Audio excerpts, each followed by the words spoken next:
Hello, and welcome to the Empowerography Podcast.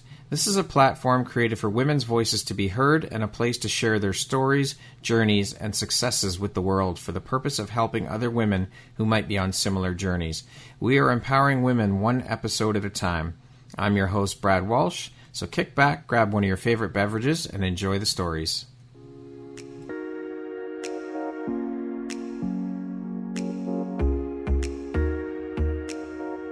If you're looking for jewelry that makes an impact on your self-care routine and your style, Empowerography would love to offer you a discount code to one of our exclusive partners, Quartz & Canary Jewelry and Wellness Company. Please use code EMPOWER15 to receive 15% off upon checkout at www.quartzandcanary.com.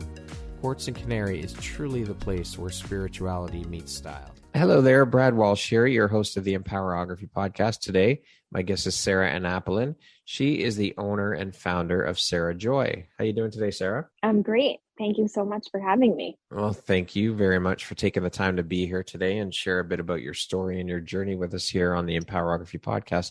I appreciate you taking the time and I appreciate you being here. Thank you. I'm so pumped. So as mentioned, you are the owner and founder of Sara Joy, which is a resort wear brand made to empower positivity and strength through print and color.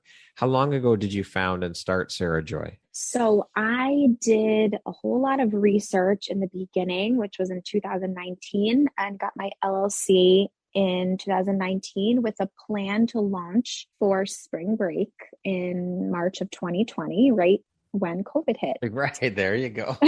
So I launched anyway, but sort of with a different angle. I had to start off differently than as planned because my factory closed down with my first round of production. Actually, wow. Yeah, it was crazy. So I launched some virtual art parties where I had these Zoom events with friends, and I was already growing a network as like a pre-launch. And so I donated money through these art parties, and it ended up blowing out of proportion, like from what expected. And I had 800 coloring books made that I designed and donated them to hospitals. So that was like a very unexpected business launch. And then I also made tie-dye masks because who didn't make tie-dye masks in the beginning of COVID? But it was a great way to launch my business. Honestly, it was like a weird meant to be kind of thing. That's amazing. So what was the inspiration behind starting the business? So like you mentioned before, the resort wear business made to empower positivity. This is something I've always wanted to do. I worked in the garment center for a long time before launching my business. And there was no question in my mind I would have my own business. It was just about when. So I would say the general inspiration was I'm an artist. I create all the prints myself in my collection. And so how could I use my art, which is part of my mental health, if you will, like art therapy. I love art for therapy. Yeah. And create and translate that into clothing that then makes people happy. And so that was like the beginning thoughts of how I was going to launch it and get it together. But, you know, as I started researching, it just naturally unfolded on its own, sort of. So just like a natural progression just kind of happened. Yeah. Organically. Yeah, it did. It really did. It's just crazy to think, you know, you have a plan and things naturally happen, like with my launch and everything, but it works out. It always does. Yeah. What were you doing for a career or job before you launched Sara Joy? So I had worked in fashion in New York City. I'm New York based, and I worked for a little over 10 years, I think, in all different facets of fashion. But the most of my professional experience is in print design and print styling. So any type of pattern that you see on fabric that comes from art. So for example, if you have a flower printed shirt, where does that flower print come from? And so the last job I had before starting my business, I was a print stylist and I managed a team of what they call CAD artists, and it's all computer graphic design. So I'm a big technology nerd. I love graphics. I love computers. So, and you know, it's a way to combine art, like physical art, painting, mixed media art, translate it onto the computer. And then how does it work for fabric, which becomes a big technical process. Why did you decide to focus your business on resort wear in particular? What was the inspiration behind that decision? So that was actually a very easy decision. It was a reason to use all the color I wanted to. I'm a big fan of color, brightness, neons, multicolor, and really like any woman, even if she wears a lot of solid and a lot of black in New York City every day, when she goes on vacation, it's her chance to wear color. And so it felt like a natural answer to use all the color I wanted unapologetically. I didn't have to hold back. And my newest collection is bright yellow, inspired by the sun. And, some of the inspiration of nature is also behind my collection. So it was really, of course I should be launching beach clothes when I can use all the color that I want to. Absolutely. How did you find that transition into entrepreneurship from working in the, for lack of a better term, corporate world? Mm-hmm. So it was really hard, actually. I would say as a business owner, it was easy. And maybe because of my roles in corporate fashion and in some more small companies really set me up for success. And my brain operates really well as an entrepreneur. But what was really challenging was the family side of it. And being an entrepreneur where I'm running my own business as someone who used to be a workaholic, and I'm still battling with that, who loves what I do so much that I could work all the time. It's hard. When I launched, I had a baby and my daughter was really little. So the family aspect of becoming a business owner was challenging because of boundaries, was hard to find. It is. I think a lot of entrepreneurs struggle with that because most entrepreneurs, I would think, are doing something that they absolutely love to do, or a lot of them. I won't even say most, but a lot of them. And as they say, when you're doing something you love, it doesn't feel like work. So time just flies by and you don't even realize how many hours you've sat there working at your business. And next thing you know, 12, 13, 14 hours have gone by. It's like, holy shit, where did the time go? Right. So it's hard to put those boundaries up for yourself and follow them. Yeah, it really is. I actually think I spent the first year in business learning, and maybe this is every entrepreneur goes through this, but when you start out, you don't expect to. I think I spent the first year realizing like, it's not actually healthy to work this much, even if I like it, and how when you do take a break and take a vacation, even if you feel like you don't need it, you come back from that break so creative and so inspired because your body really does need rest. Your brain needs rest. Your eyes need rest from the screen. And so I'm getting better at it, but it's so hard, because I love what I'm doing. Yeah, exactly. Exactly. Right. You have said that your business is based on the principle that strength comes from within and isn't dictated by others, and that self-expression and joy can be found through style. Why is this statement so personally important to you? And what does self-expression and style and fashion mean to you as the creator of Sara Joy? So the first part of the question, really a big turning point in my life was when my daughter was born. She's my second child, and I had a natural birth that was sort of out of character, if you will, from the person who I was growing up. I'm very sensitive. And, I was always kind of, I don't want to say I was wimpy, but I was considered like, I was kind of like the sensitive sister of two sisters. And it was out of character to think that like, I could be the one who would have a natural birth by choice just because it's like so painful. Like, why would anyone do that? And I was surrounded by a lot of people who are like, I can't wait to get my epidural. And I ended up doing a lot of birth story research and education on my own because I started to feel really passionate about it and I loved it and I found it so interesting. And when I was in labor with my daughter, I had a fast labor, which is partially why this worked out in my favor. But I got to the hospital and I was very far along. I know you have kids, so I can share the story. You understand a little bit. Of course. But the doctor asked me, they asked if I wanted an epidural and I said no. And I remember I looked at my husband, I was like, wait, do I? He's like, no, you don't. And then the doctor asked it. Yeah. And the doctor asked if I wanted to pull her out and I got to kind of like deliver my own baby. I delivered my own baby and it's crazy. Yeah, it was insane. It was amazing. And it was kind of like, well, if I can decide to do this, I can really do anything in the world that I want to, that I put my mind to. And it took me a long time to process that even happened. And it was an amazing experience. I'm very lucky. I know that like women who want to have natural births can't always, and this worked out in my favor. I know it with my first child, I had an epidural, I couldn't do it, but it worked out so well. And it became this catalyst in my life for empowerment and for who I am actually. And to take that feeling of feeling empowered. It's like a happiness and a joy. And how can I translate that into a clothing and accessory brand? Because that is the product I've always wanted to work on. And so like the second part of the question is really like the self-expression and joy that can be found through style, because what I consider my business is it's like the physical form of the mind-body connection. And so like the look good, you feel good, you feel good, you look good kind of thing, which is like, I really truly believe. I know that it's just clothes, but it's not just clothes. When you are a woman who feels like whether you're having a down day or you just need a boost, like if you put on a dress that's just right, it's like a spark that's ignited inside you that makes you have a great day. It's just the truth. So that's another like piece of the puzzle in the empowerment part. And I think the self-expression is, who do I want to be today? My college essay, actually, that I wrote, I remembered this recently.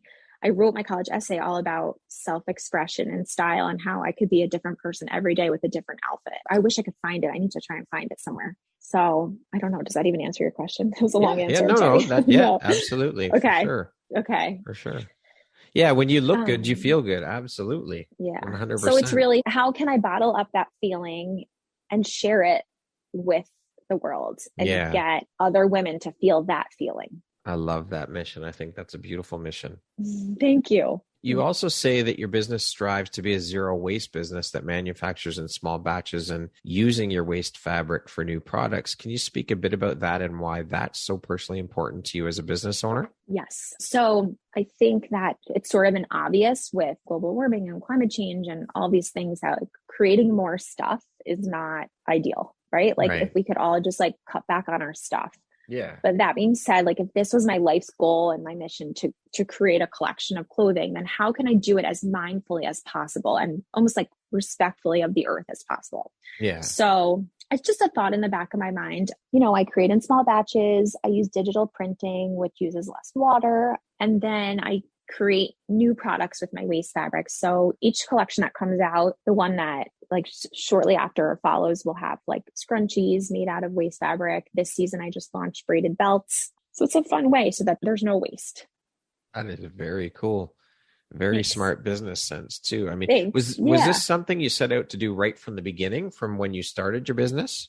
Like, did you always have that in mind? No, but it sort of was kind of like, wow, like sustainability is humongous. It's a big deal right now. And what I'm doing is not a sustainable business. I mean, I use organic cotton.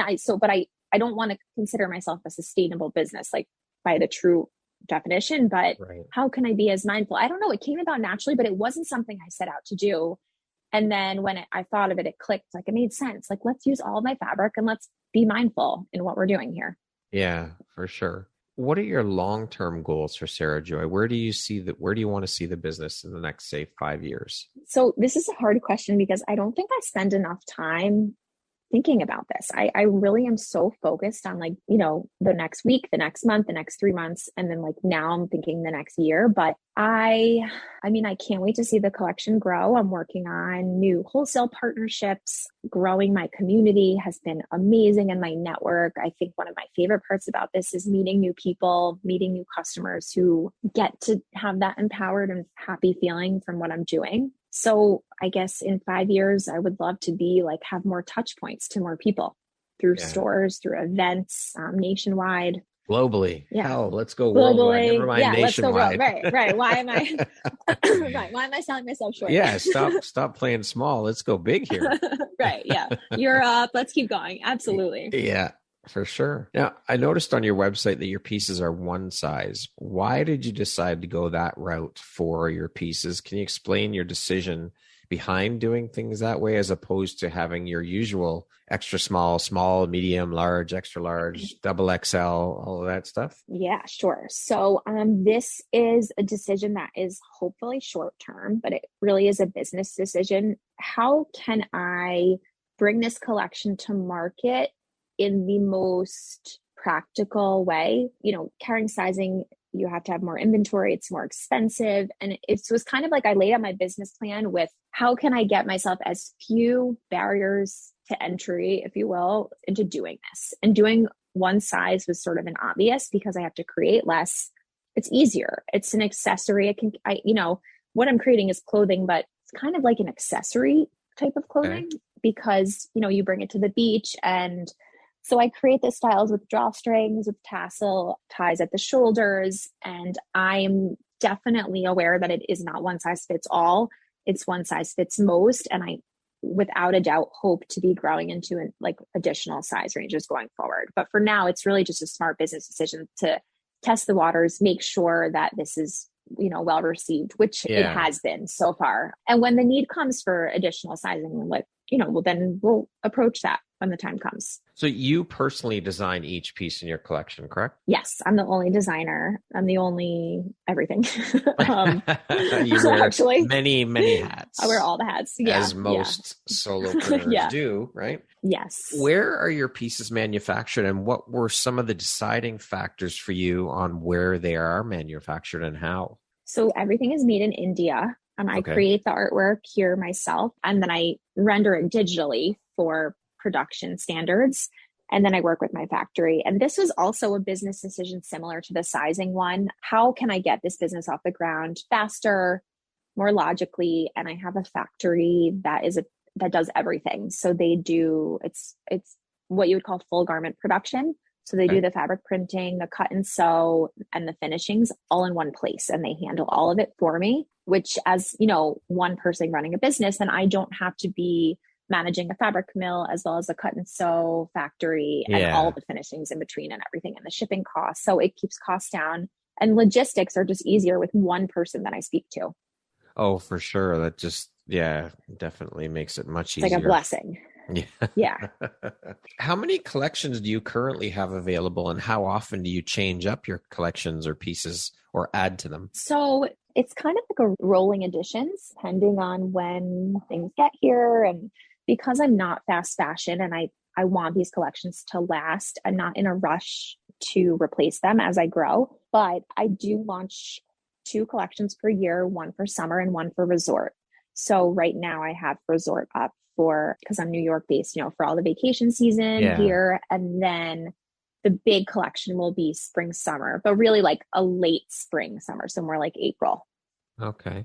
So what kind of lead time does your factory that you work with need then? When you send them a collection of prints, what's the timeline from when you send it to when it comes back to you done? It's pretty short, actually. I'm very lucky. Depending on the fabric and the quantity, it could be anywhere. Well, and it's also if we're talking about like a fabric sample or a dress sample or production, those answers are all sort of different, but anywhere from three weeks to 90 days. And which is not that long. So they send the pieces back to you and then you ship them out to your customers? Yes, exactly. Okay. I have fulfillment right out of my house. Beautiful. Yeah. What lights you up or inspires you the most about the work that you do? I would say I do a lot of in-person events that are so much fun where I get to speak directly on the floor with customers. And when you have a customer come up to something like I've put so much energy and love into what I'm doing. And when they have this emotional reaction to it, where they approach the garment rack and they can't get over how amazing it is and they need it and they want to gift it or when someone has that is like, this is amazing. It's so fulfilling and exciting. And, it makes me want to create more. And it's really, I would say the second part of that is when a customer tries on something or gets something in the mail and writes me a note. I'm so happy. I'm so excited. I finally got the thing I wanted. I can't wait. I feel so good in it. It's really like that and spreading that positivity. And when it really works, like when it clicks for somebody, that is so amazing. No feeling like it. Yeah. What drives, motivates, and inspires you to keep going and to keep pushing and excelling at all that you do? I would say kind of similar to what I just said about empowering other women, but also this is a business and to make money to provide for my family. Yeah. And I think my kids are really little, so they're 3 and 5, and my son is 5. And I think he's just starting to even understand, that's mommy's office. This is the stuff I make. And so I think it's cool to see, how they're going to feel about it in a few years when they understand it more. I think that inspires me too, and to provide for my family for sure. So I'm curious, since you are very big on the empowerment mission and empowering other women, what do you do at home to empower your children, your boy, and you have a boy and a girl, correct? A boy and a girl. Yeah. So what do you do I love for this the boy versus the girl for empowerment? Nothing really different, boy versus girl. Okay. Same for both. I would say to keep it like to start simply in the car on the way to daycare every morning. We say, I'm going to have a great day today. And I make them say it back to me. Yeah. And they say, I'm going to have a great day today. And then we say it a few times and puts everyone in a good mood. And I sometimes make my son say it at the bus stop.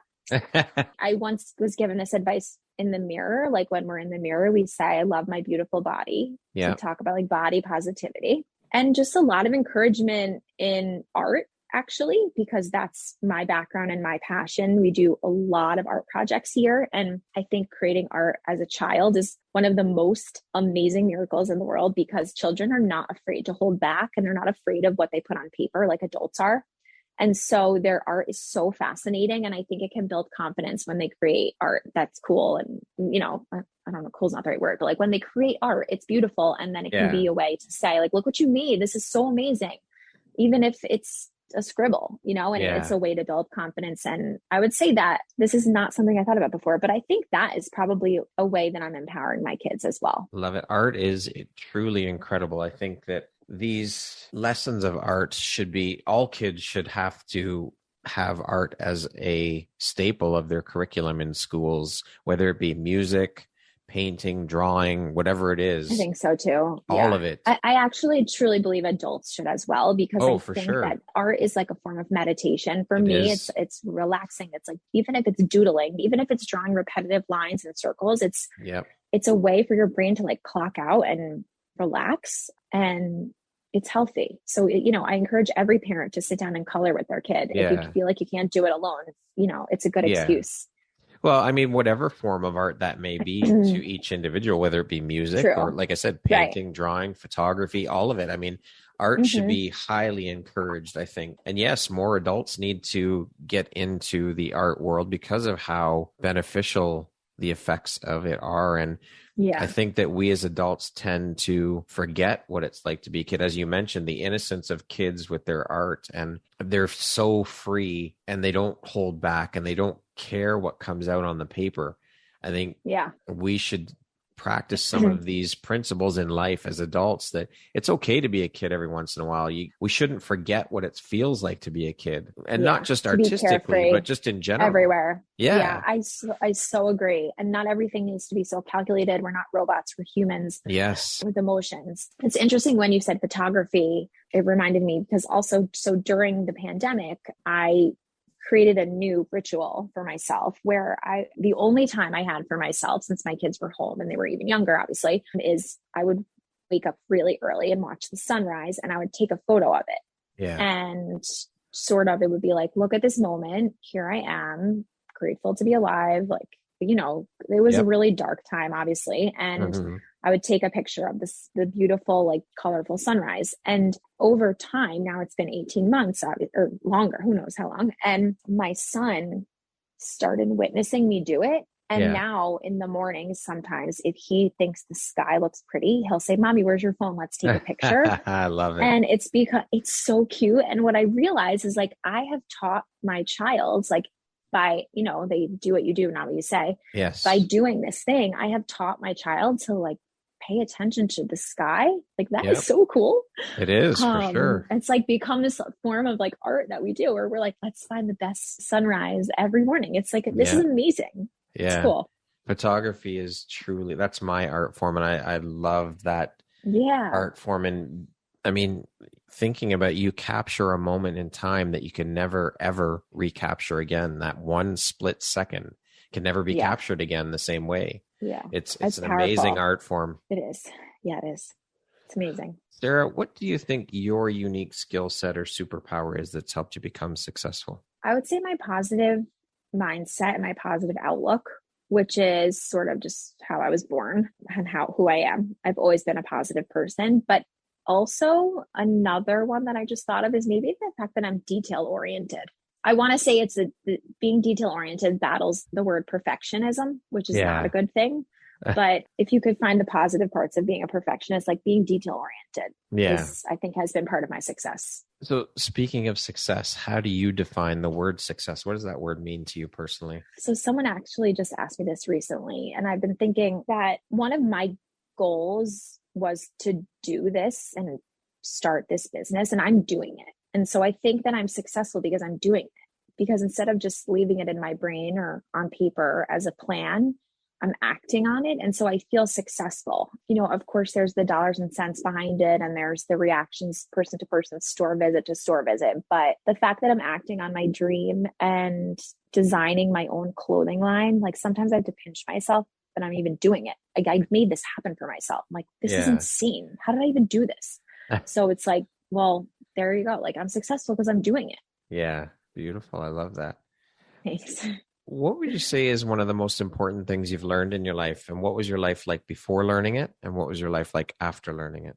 I think compassion for others alongside with forgiveness, maybe. Like as a young person who is sensitive, and it's easy to have like feelings hurt or think that somebody said something that's not nice. Or I think as an adult, I realize more now, like people are going through their own stuff. And maybe that person is actually just sad, or maybe that person has something going on, and like really having compassion for the people around you and compassion also for myself. It's just like feels like it takes the edge off of everything. Does that make sense? Yep, absolutely. What was a turning point in your life, and how did that affect you? In 2019, I lost my job in fashion when I was commuting to the city, and the company I was working for closed, and I had 24 hours notice. They basically brought us to work on a Monday, and they said, tomorrow will be your last day at work. And my daughter was, I think, 7 months old. And so my son was like 2-ish years old, 2+.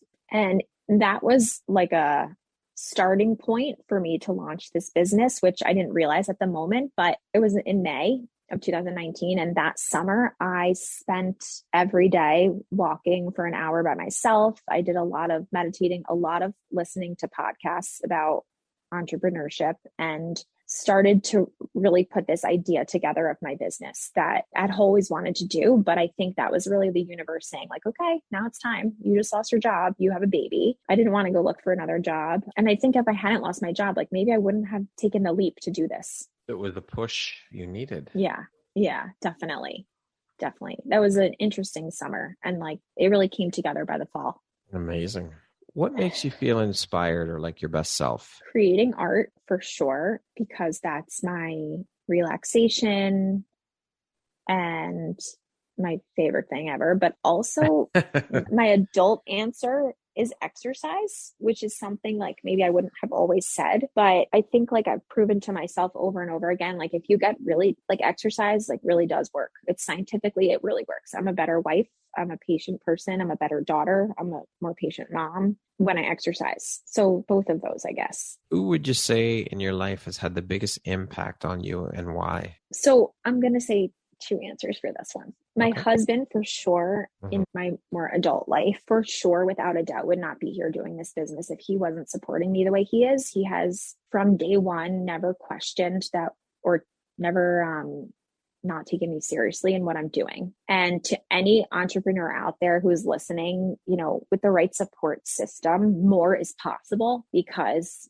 I don't have to apologize when I need to work. And his dedication to my business from afar has been outstanding. But my other answer is, I would say my grandmother, who is not alive anymore. I'm actually wearing her necklace right now as good luck for this conversation. I just feel like she was an entrepreneur in a different way. She wasn't working and didn't have her own business, but she was always running charity events and doing creative things in that way. And I think she would be flipping over the moon happy if she saw what I was doing today. I love that. It gives you such purpose and joy to know that, first of all, a support system, a good support system is, I think, one of the most important things you need as an entrepreneur, for sure. If you don't have that, cheerleader in your corner, it makes it a very difficult journey. But to know that, you have that and that your purpose behind it. And, it helps bolster what you're doing and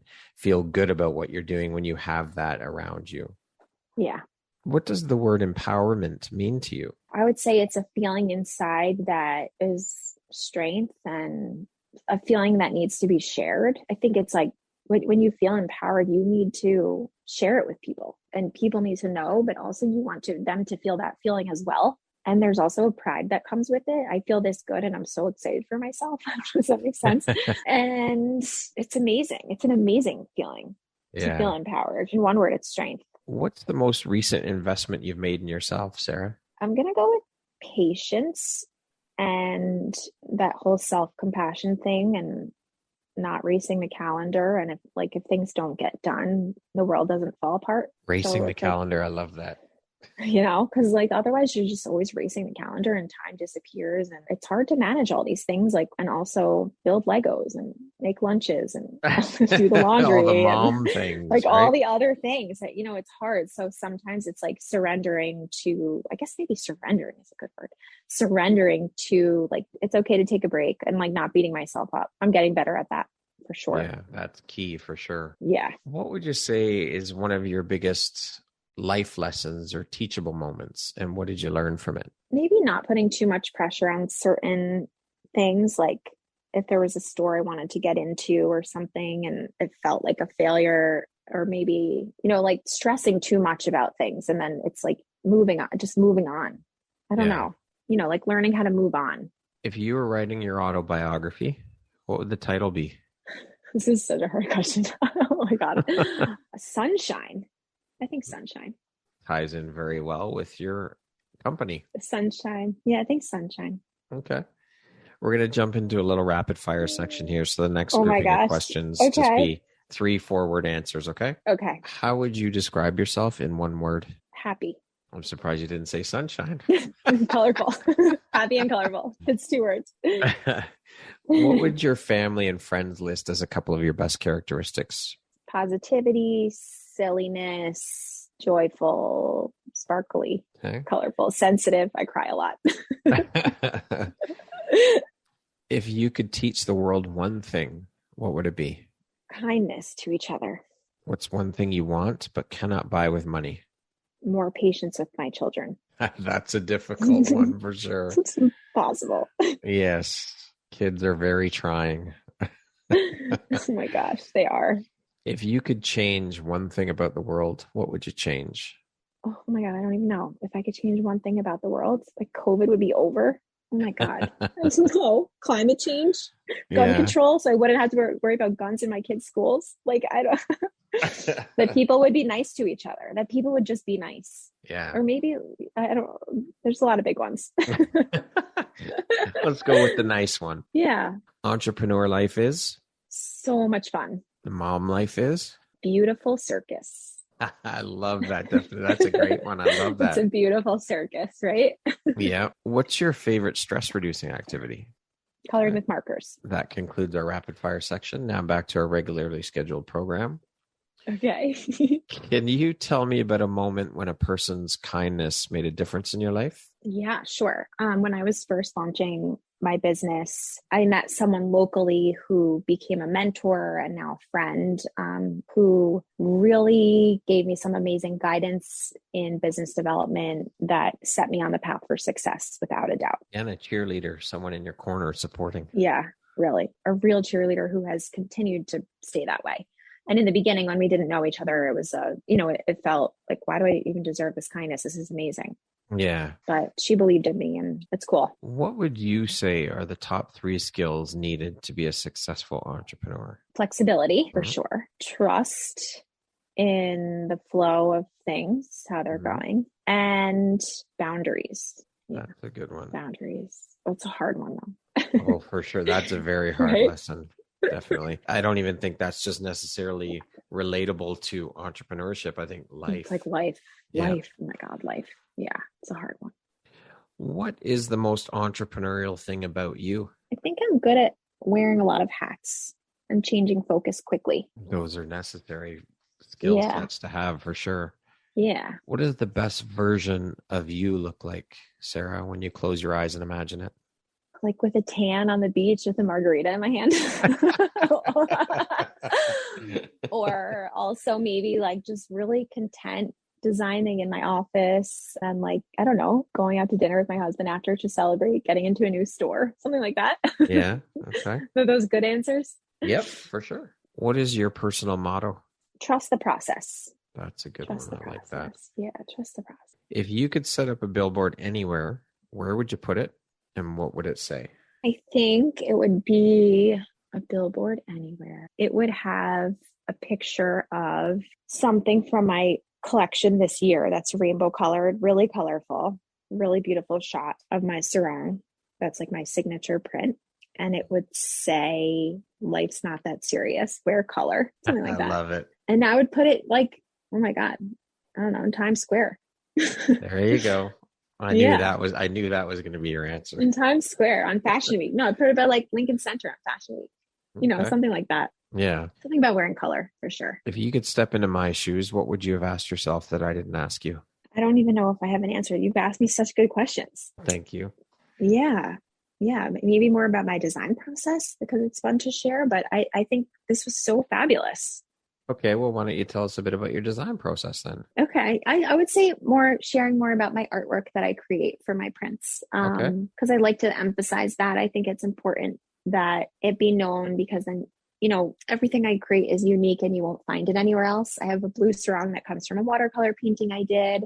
My signature black print is a neon acrylic painting I did that I then digitally render into a stripe. My signature rainbow print comes from a woven paper project that I made where I color on paper and then I cut it up and weave it and then I digitally render it. I like to share some of the art behind what I'm doing because I think that it's important to know, you know, it's an important part of my business. For sure. Art is a huge part of who you are. It's part of your life and part of your business, a huge part of your business.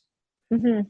Sara, if you could go back and give your younger self one piece of advice, what would that piece of advice be? To just not worry that things are going to work out because they always do. And, you know, as a creative person, there's always like a need for the creative fulfillment at work, and jobs could be so tough and my bosses could be so, you know, some of them are good, some of them are not great, and some of them are amazing. And it ends up working out full circle and that my creativity would be used properly eventually. Lastly, if you were to deliver your last 30-second speech to the world, what would that last 30 seconds sound like? What would you say? I would say that life is so short and to enjoy every moment. And when things feel down, focus on the small things to be grateful of in front of you, like the blue sky and your health and the family or friends that are in front of you, and to really try to enjoy every minute and to be present where you are, because if you're not, then where are you? You need to, you know, focusing on where you are brings true fulfillment.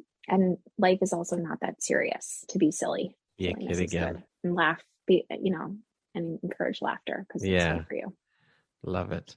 Sara, thank you so much for taking the time to be here today and share a bit about your story and your journey with us. You are a truly inspiring and beautiful human being. The work you do is amazing, and how you've tied that in with empowerment and helping to empower other women is just phenomenal. So thank you for all that you do. And I appreciate you taking the time to be here, and welcome to the Empowerography community. I'm so honored and happy to have you here as a member. So thank you. Thank you so much. I'm so honored to be on this podcast and to share my story with you. And it was such a pleasure to talk. So I really appreciate your time as well. This is wonderful. Thank you. Once again, my name is Brad Walsh, host of your Empowerography podcast. Today, my guest has been Sara Annapolen. She is the owner and founder of Sara Joy. Thanks so much, Sara. I hope you have an amazing rest of the day. Thank you. You too.